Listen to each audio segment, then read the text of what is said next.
श्रीमद्वाल्मीकीय रामायणे बालकांडे 18 सर्गः। महर्षि वाल्मीकि जी द्वारा विरचित रामायण के बालकांड का यह 18वां सर्ग है।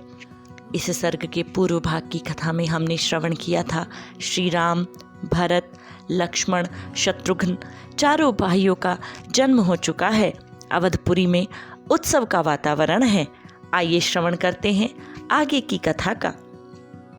लक्ष्मणो लक्ष्मी संपन्नो बहिः प्राण इवापरः न च तेन विना निद्रां लभते पुरुषोत्तमः मृष्टमन्नमुपानीतम स्नाति न हितं विना। शोभा संपन्न लक्ष्मण श्री रामचंद्र जी के लिए बाहर विचरने वाले दूसरे प्राण के समान थे। पुरुषोत्तम श्री राम को उनके बिना नींद भी नहीं आती थी। यदि उनके पास उत्तम भोजन लाया जाता था तो रामचंद्र जी उसमें से लक्ष्मण जी को दिए बिना नहीं खाते थे। यदा हि हयमारूढ़ो मृगयां याति राघव अथैनं पृष्ठतोऽभ्येति सधनुः परिपालयन् भरतस्यापि शत्रुघ्नो लक्ष्मणावरजो हि सः प्राणैः प्रियतरो नित्यं तस्य चासीत् तथा प्रियः।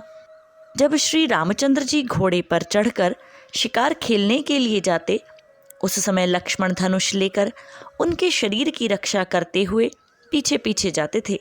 इसी प्रकार लक्ष्मण के छोटे भाई शत्रुघ्न भरत जी को प्राणों से भी अधिक प्रिय थे और वे भी भरत जी को सदा प्राणों से अधिक प्रिय मानते थे। सचतुर्भिर्महाभागैः पुत्रैर्दशरथः प्रियैः बभूव परम प्रीतो देवैरिव पितामहः।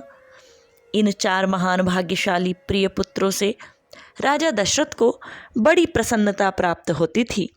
ठीक वैसे ही जैसे 4 देवताओं से ब्रह्मा जी को प्रसन्नता होती है। 4 देवताओं से तात्पर्य 4 दिक्पालकों से है। ते यदा ज्ञान संपन्नाः सर्वे समुदिता गुणैः ह्रीमन्तः कीर्तिमन्तश्च सर्वज्ञा दीर्घदर्शिनः तेषामेवं प्रभावाणां सर्वेषां दीप्ततेजसां पिता दशरथो हृष्टो ब्रह्मालोकाधिपो यथा। वे सब बालक जब समझदार हुए तब समस्त सद्गुणों से संपन्न हो गए। वे सभी लज्जाशील, यशस्वी, सर्वज्ञ और दूरदर्शी थे। ऐसे प्रभावशाली और अत्यंत तेजस्वी उन सभी पुत्रों की प्राप्ति से राजा दशरथ लोकेश्वर ब्रह्मा की भांति बहुत प्रसन्न थे। प्रसन्नता होनी भी चाहिए थी। इतनी तपस्या करके जब आपको कोई चीज़ प्राप्त होती है तो उसकी प्रसन्नता अलग ही होती है।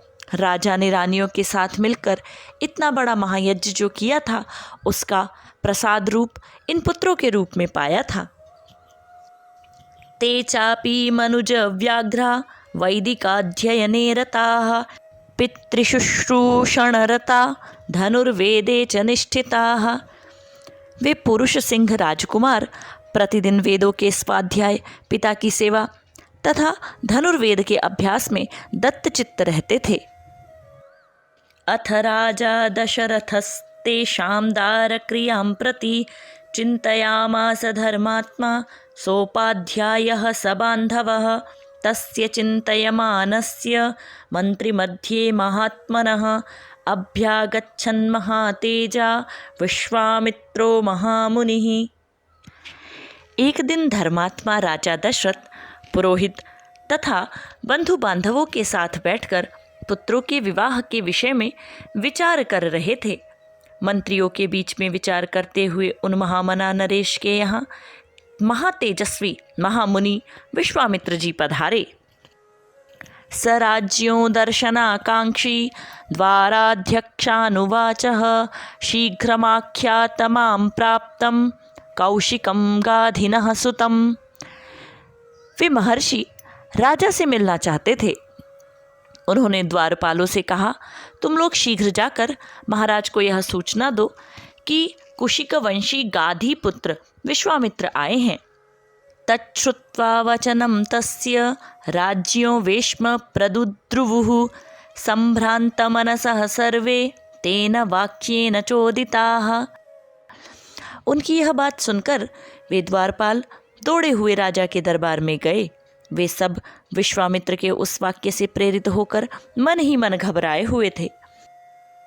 ते गत्वा राजभवनं विश्वामित्रं ऋषिं तदा प्राप्तमावेदयामासुर्नृपायेक्षा कवे तदा।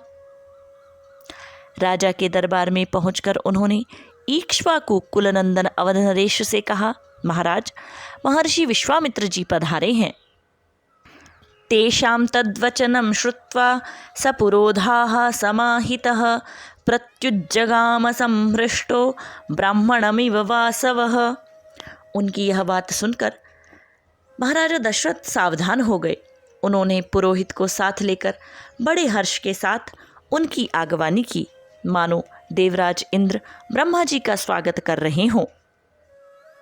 स दृष्ट्वा ज्वलितं दीप्त्या तापसं संश्रितव्रतं प्रहृष्टवदनो राजा ततो अर्घ्यमुपहारयत्। विश्वामित्र जी कठोर व्रत का पालन करने वाले तपस्वी थे। वे अपने तेज से प्रज्वलित हो रहे थे। उनका दर्शन करके राजा का मुख प्रसन्नता से खिल उठा और उन्होंने महर्षि को अर्घ्य प्रदान किया। स राज्ञः प्रतिगृह्यार्घ्यं शास्त्रदृष्टेन कर्मणा कुशलं चाव्ययं चैव पर्यपृच्छन्नराधिपम्। राजा का वह अर्घ्य शास्त्रीय विधि के अनुसार स्वीकार करके महर्षि ने उनसे कुशल मंगल पूछा। पुरे कोशे जनपदे बांधवेषु सुहृत्सु च कुशलं कौशिकं राज्ञः पर्यपृच्छत् सुधार्मिकः। धर्मात्मा विश्वामित्र ने क्रमशः राजा के नगर, खजाना, राज्य, बंधु बांधव तथा मित्र वर्ग आदि के विषय में कुशल प्रश्न किया। अपि ते सन्नताः सर्वे सामंत रिपवोजिताः दैवं च मानुषं चैव कर्म ते साध्वनुष्ठितम्। राजन, आपके राज्य की सीमा के निकट रहने वाले शत्रु राजा आपके समक्ष नतमस्तक तो है ना? आपने उनके ऊपर विजय तो प्राप्त की है ना? आपके यज्ञ याग आदि देवकर्म और अतिथि सत्कार आदि मनुष्य कर्म तो अच्छी प्रकार संपन्न हो रहे हैं ना? महर्षि विश्वामित्र ने महाराजा दशरथ से पूछा। वशिष्ठं च सामगम्य कुशलं मुनिपुंगवं ऋषीश्च तान् यथा न्यायं महाभाग उवाचः। इसके बाद महाभाग मुनिवर विश्वामित्र जी ने वशिष्ठ जी तथा अन्य अन्य ऋषियों से मिलकर उन सब का यथावत कुशल समाचार पूछा। ते सर्वे हृष्टमनसस्तस्य राज्यो निवेशनं विविशुः पूजितास्तेन निषेधुश्च यथार्हतः। उसके बाद वे सब लोग प्रसन्न चित्त होकर राजा के दरबार में बैठ गए। उनके द्वारा पूजित हो यथा योग्य आसनों को ग्रहण किया। अथ हृष्टमना राजा विश्वामित्रं महामुनिम् उवाच परमोदारो हृष्टस्तमभिपूजयन्। उसके बाद प्रसन्नचित्त परम उदार राजा दशरथ ने पुलकित होकर महामुनि विश्वामित्र जी की प्रशंसा करते हुए कहा। यथामृतस्य संप्राप्तिर यथा वर्षमनूदके यथा सदृशदारेषु पुत्रजन्मा प्रजस्य वै प्रणष्टस्य यथा लाभो यथा हर्षो महोदयः तथैवागमनं मन्ये स्वागतं वै महामुने कं च ते परमं कामं करोमि किमु हर्षितः।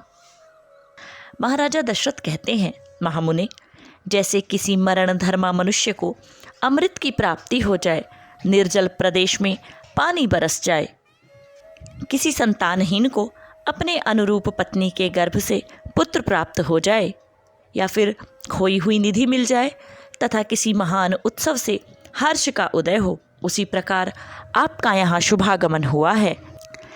ऐसा मैं मानता हूँ। आपका स्वागत है। आपके मन में कौन सी उत्तम कामना है जिसको मैं हर्ष के साथ पूर्ण करूं? पात्रभूतोऽसि मे ब्रह्मन् दिष्टया प्राप्तोऽसि मानद अद्य मे सफलं जन्म जीवितं च सुजीवितं।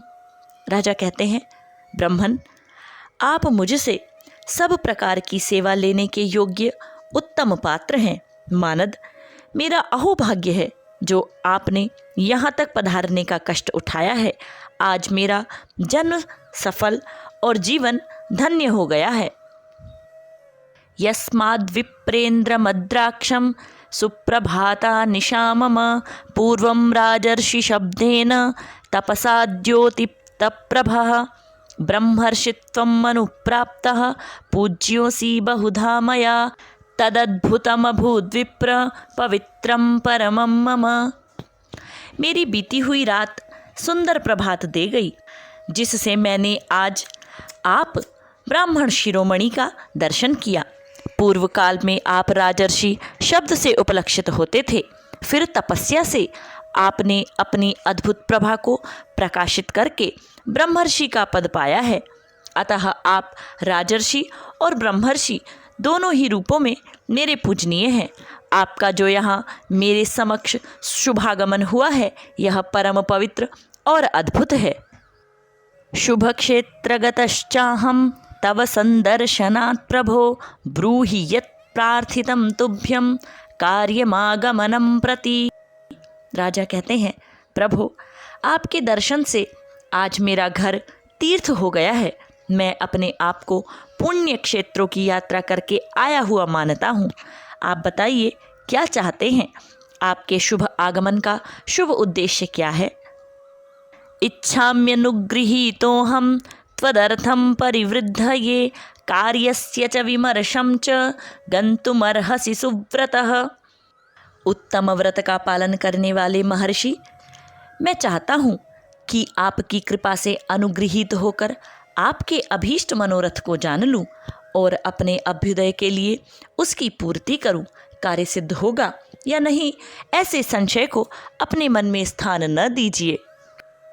कर्ता चाहमशेषेण दैवतं हि भवान् मम मम चायमनुप्राप्तो महानभ्युदयो द्विज तवागमनज कृत्स्नो धर्मश्चानुत्तमो द्विज। आप जो भी आज्ञा देंगे मैं उसका पूर्ण रूप से पालन करूँगा, क्योंकि सम्माननीय अतिथि होने के नाते आप मुझ गृहस्थ के लिए देवता हैं। ब्राह्मण, आज आपके आगमन से मुझे संपूर्ण धर्मों का उत्तम फल प्राप्त हो गया है। यह मेरे महान अभ्युदय का अवसर है। इति हृदय सुखम निशम्य वाक्यम श्रुति सुखमात्म वता विनीत मुक्तम प्रथित गुणयशा गुणैर्विशिष्टः परम ऋषि परम जगाम हर्षम। मनस्वी नरेश के कहे हुए विनय युक्त वचन जो हृदय और कानों को सुख देने वाले थे, सुनकर विख्यात गुण और यश वाले शम दम आदि सद्गुणों से संपन्न महर्षि विश्वामित्र जी बहुत प्रसन्न हुए। इत्यार्षे श्रीमद् रामायणे वाल्मीकीये आदिकाव्ये बालकांडे 18 सर्गः। इस प्रकार महर्षि वाल्मीकि जी द्वारा निर्मित आर्ष रामायण के आदि काव्य के बालकांड के 18वें सर्ग का समापन हुआ। इस सर्ग में हमने देखा किस प्रकार चारों पुत्रों के जन्मों के बाद राजा दशरथ, उनकी रानियां एवं समस्त राज्य खुशी मना रहा है। साथ ही हमने श्रवण किया चारों भाइयों में कितना प्रेम है, पिता के प्रति उनकी भक्ति एवं उन भाइयों में कितना बल है, शक्ति है, सामर्थ्य है, किस प्रकार वे अपनी विद्या का अर्जन कर रहे हैं। आगे हमने देखा महर्षि विश्वामित्र राजा के दरबार में उपस्थित हो चुके हैं। आप सभी सोच रहे होंगे क्या कारण है उनके आने का। इसके बाद से ही विशेष रूप से श्री राम के व्यक्तित्व को देखने का हमें अवसर प्राप्त होगा।